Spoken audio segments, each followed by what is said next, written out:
Bonjour bien-aimés, je suis vraiment très heureux de vous retrouver à nouveau ce matin pour une nouvelle série de méditations que nous allons commencer aujourd'hui, qui va se poursuivre pendant au moins 2 semaines, puisque le thème que nous allons aborder va être un petit peu plus long que le psaume 23 la semaine dernière. Donc je vous propose de débuter une méditation sur le texte de Matthieu chapitre 5 versets 1 à 12. C'est l'introduction du sermon sur la montagne, vous savez, qui va du chapitre 5 au chapitre 7. Et nous regarderons chaque jour à une des béatitudes prononcées par Jésus. Et pour cette longue série, comme je le disais dimanche, j'ai proposé à plusieurs amis pasteurs de collaborer avec moi et de pouvoir successivement vous apporter aussi les méditations à chaque fois sur un des versets. Voilà, je ne voulais pas vous lasser sur une période de 2 semaines avec à chaque fois, voilà, je voulais pas que ce soit rébarbatif, mais que ce soit vivant et que l'enseignement diversifié finalement soit une richesse pour nous tous. Avant de voir le contenu vraiment très fort de cet enseignement de Jésus, quelques mots quand même pour introduire cette série et puis pour se placer un petit peu dans le contexte de ce texte. L'évangile de Matthieu commence par la généalogie de Jésus. Le chapitre 1 aboutit à la naissance du Sauveur et le récit de Matthieu en fait s'ancre dès le départ dans la promesse de Dieu de donner un Sauveur. Le chapitre 2 précise les conditions et le contexte de la naissance de Jésus, et là encore, il y a une volonté de démontrer qu'il s'agit de l'accomplissement d'une promesse qui a été faite il y a bien longtemps par Dieu et qu'il est fidèle dans l'accomplissement de sa promesse. Le chapitre 3, lui, fait un zoom sur le ministère de Jean-Baptiste. Jean-Baptiste baptisé d'eau. Ce chapitre se termine aussi par le baptême de Jésus par Jean-Baptiste. Et à ce moment-là va retentir du ciel la voix de Dieu pour rendre témoignage à Jésus. Et c'est Dieu à ce moment-là qui témoigne de son affection, de son approbation à son Fils, de façon très puissante. Et cette parole de Dieu, encore une fois, établit Jésus dans son rôle messianique, c'est-à-dire dans son rôle de Messie voulu par Dieu, prophétisé par les prophètes de Dieu. J'insiste, mais c'est vraiment important à comprendre pour cette méditation. Vous allez voir, en plus on va avancer. Le chapitre 4 poursuit avec la tentation de Jésus par le diable dans le désert. On voit là Jésus qui va utiliser les Écritures, utiliser la parole de Dieu pour fermer la bouche du diable. Là aussi, il y a un enseignement pour nous. Ensuite, Jésus ira s'établir en Galilée pour aller vivre dans la ville de Capernaum. Et là encore, Matthieu affirme qu'en agissant de cette façon et qu'en allant vivre là-bas, Jésus accomplit une prophétie. Donc vous voyez, les 4 premiers chapitres de Matthieu, vraiment, sont très insistants sur le fait de nous montrer Jésus comme étant le Messie. C'est vraiment important. Et ce chapitre termine par l'appel des premiers disciples à suivre Jésus. On y voit aussi le début du ministère puissant de Jésus. Jésus enseignait, Jésus proclamait la bonne nouvelle du royaume de Dieu. Nous voyons Jésus guérir de nombreux malades, guérir des infirmités. Sa notoriété grandissait et toutes sortes de personnes venaient à lui. Jésus les bénissait. Le ministère de Jésus était si puissant que des grandes foules le suivaient. Et on arrive au chapitre 5, qui va nous concerner pendant 15 jours. Et on est là, en quelque sorte, dans un premier point culminant de l'évangile de Matthieu, un premier moment vraiment très, très important. Et en très peu de temps déjà, l'œuvre de Jésus était considérable.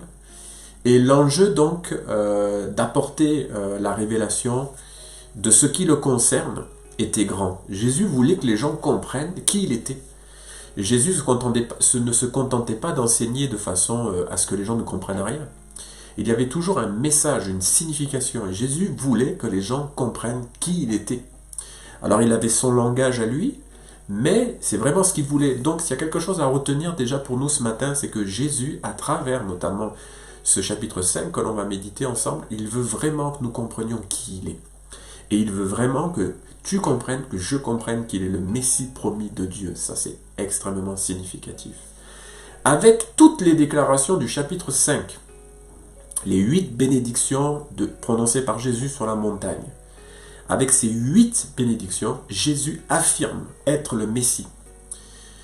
Vous savez, lorsque vous lisez un texte et que vous voulez le méditer, revenez un peu en arrière et allez un peu après, pour voir ce qui s'y trouve. Et déjà, je vous ai expliqué, rien qu'en regardant rapidement aux 4 premiers chapitres, on se rend compte qu'il y a une dimension messianique que l'évangéliste Matthieu pointe du doigt.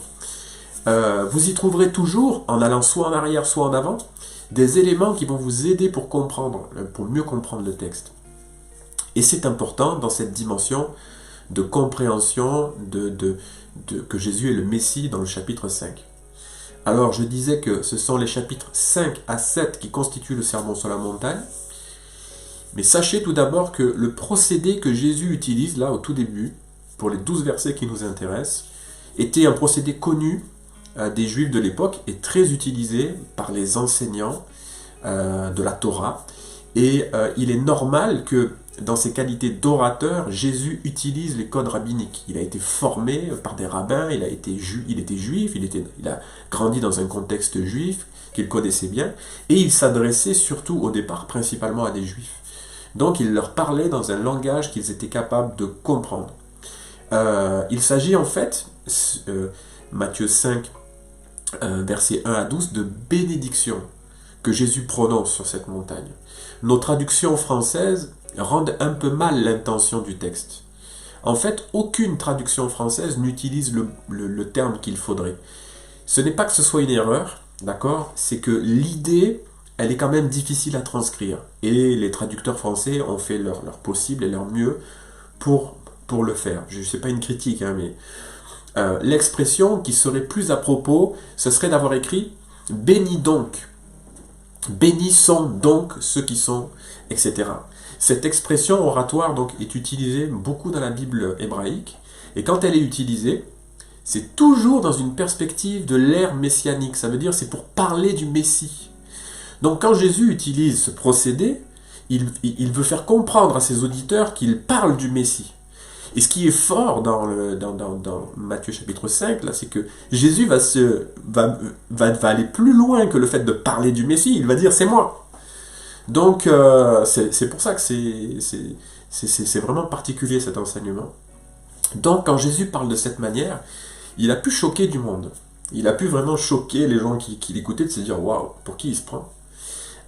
Nous trouvons ces expressions-là profondes, belles, édifiante.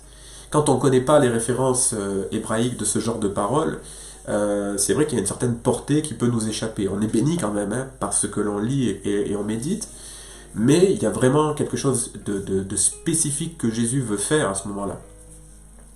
En prononçant ces bénédictions, dans ce contexte, Jésus donc dit à tous ceux qui l'écoutent « Je suis le Messie ». Je suis le Messie. Lisons ensemble le texte que nous allons méditer, Matthieu 5, 1 à 12.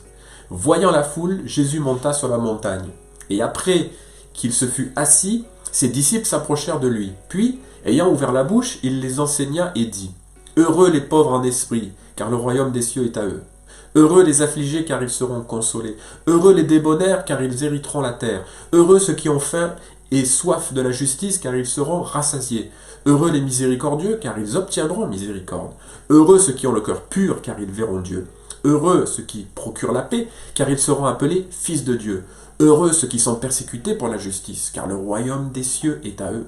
Heureux serez-vous lorsqu'on vous outragera, qu'on vous persécutera, et qu'on dira faussement de vous toutes sortes de mal à cause de moi. Voilà le moment où Jésus dit « Tout ça, ça me concerne, à cause de moi ». Et le verset 12 nous dit « Réjouissez-vous et soyez dans l'allégresse, parce que votre récompense sera grande dans les cieux. Car c'est ainsi qu'on a persécuté les prophètes qui ont été avant vous. » Alors durant ces prochains jours, on se concentrera sur ces 12 versets. Les versets 1 à 12 donc constituent cette première section de ce passage. Et les versets clés sont vraiment les versets 11 et 12 que l'on vient de lire. Parce qu'il y a un détail vraiment important au verset 11, Quand Jésus dit « à cause de moi », voilà, là, il ne fait pas juste qu'utiliser un procédé qui décrivait le Messie. Non seulement Jésus décrit l'œuvre du Messie, mais il dit que c'est à cause de lui, donc il dit que c'est lui qui est le Messie. Donc, ce n'est pas des bénédictions générales que Jésus prononce. Il prononce des bénédictions que seul le Messie est capable d'accorder aux personnes concernées. Donc, c'est une grande proclamation, une belle proclamation pour nous. Pour conclure cette introduction, quelques mots sur les versets 1 et 2. Voyant la foule, Jésus monta sur la montagne. Et après qu'il se fut assis, ses disciples s'approchèrent de lui. Puis, ayant ouvert la bouche, il les enseigna. C'est à la vue de cette foule considérable que Jésus va agir pour son bien. Cette foule nombreuse avait besoin d'entendre la vérité du royaume de Dieu. Cette seule révélation pouvait leur apporter ce dont ils avaient besoin. Eux, tout comme nous, avons besoin que le Maître s'occupe de nous et nous enseigne. Avez-vous remarqué la précision dans ce texte? Il y a des détails qui nous montrent une progression dans les actions de Jésus. Plusieurs actions de la part de Jésus et une seule action pour la foule. Jésus voit, s'assoit, ouvre la bouche et enseigne. Et la foule s'approche. Alors, Jésus nous appelle à nous approcher de lui afin de recevoir son enseignement. Jésus voit notre besoin spirituel et il entend répondre à ce besoin. Jésus s'assoit tout près de nous pour participer à ces moments avec nous. Et Jésus ouvre la bouche car il a toujours quelque chose à nous dire. Et on sait aussi que l'homme ne vivra pas de pain seulement, mais de toute parole qui sort de la bouche de Dieu. Et puis Jésus enseigne parce que son instruction est une nourriture solide pour nos âmes. On l'a vu la semaine dernière avec le psaume 23. Donc cultivons le désir de vivre ces moments spirituels avec le Seigneur, parce que Jésus veut affirmer, déclarer et proclamer sur nos vies de riches bénédictions. Bénédictions précieuses pour nos âmes, parce que ce sont celles du Sauveur. C'est significatif que Jésus commence son enseignement par des bénédictions. Vraiment, c'est la bénédiction de la grâce et du pardon de Dieu que Jésus proclame ici. Bien-aimé, qui que tu sois, Jésus veut faire résonner ses paroles en toi. Bénédiction de la grâce de Dieu, bénédiction de l'amour de Dieu, bénédiction de la miséricorde de Dieu. Il veut, le Seigneur, que ces bénédictions soient sur toi, sur ta famille, et qu'elles te procurent la paix et qu'elles répondent à tous tes besoins. C'est ce que Jésus veut faire. Tu verras tout au long de cette méditation comment Jésus agit. Jésus veut intervenir dans nos vies. Jésus veut nous parler conformément à ses déclarations. Non seulement Jésus déclare ses intentions, mais il a le pouvoir de les tenir. La seule chose que tu dois faire pour commencer, c'est t'approcher de Jésus et rester à l'écoute de ce qu'il veut te dire. Prions ensemble. Seigneur, merci pour la perspective de cette nouvelle méditation que nous allons partager toute cette semaine et la semaine qui suivra. Seigneur, parle-nous. Seigneur, enseigne-nous. Seigneur, fortifie-nous, comme tu sais si bien le faire. Seigneur, je veux comprendre ce texte et je veux te prier pour que mes frères et sœurs, mes amis, tous ces bien-aimés qui regarderont ces vidéos comprennent aussi ce texte, soient édifiés par ta parole, soient remplis par ta parole et bénis par l'action et l'œuvre du Saint-Esprit dans nos cœurs. À ton nom soit toute la gloire, Jésus. Amen. Gloire à Dieu. On se retrouve demain pour la suite de cette vidéo. Passez une très belle journée. Que le Seigneur vous garde.